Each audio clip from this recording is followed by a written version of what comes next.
Question to the Prime Minister. Making the policy personal. Labor's refusal to phase out billions of dollars in property investor tax concessions to property investors like yourself is denying millions of renters the chance to buy a home. Anthony Albanese currently owns 3 properties, bristling at the Greens' suggestion it's people like him unfairly benefiting from a generous tax system. This is not a students' council, this is a parliament. The minor party's threatening to block passage of the government's latest housing policy, helping some first home buyers make a purchase with a deposit of just 2% in exchange for the government taking a 40% stake in the property. Their so-called Help to Buy scheme will only help 0.2% of renters buy a home every year. The Greens demanding negative gearing and capital gains tax concessions be wound back to bring down house prices, something Labor campaigned on unsuccessfully in 2019.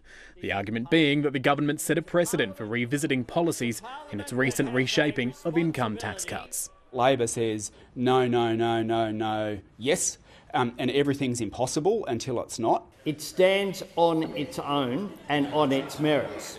The problem with a policy standing on its own is that it can often become isolated and friendless in the Senate. And friends are always needed in this place, as Barnaby Joyce is finding out after a recent misadventure here in the capital. I made a big mistake. There's no excuse for it. The former Deputy Prime Minister and current shadow cabinet member with an explanation for a late-night lapse last week. I'm on a prescription drug, and they say certain things may happen to you if you drink, and they were absolutely 100% right. No one's perfect. The only bloke that's perfect they nailed to a cross. The Nationals leader offering his predecessor support, but reluctant to comment on broader concerns. I don't think I make an assessment on anyone about whether they have a drinking problem. If a woman politician had found themselves in a similar situation, I feel like there'd be widespread condemnation.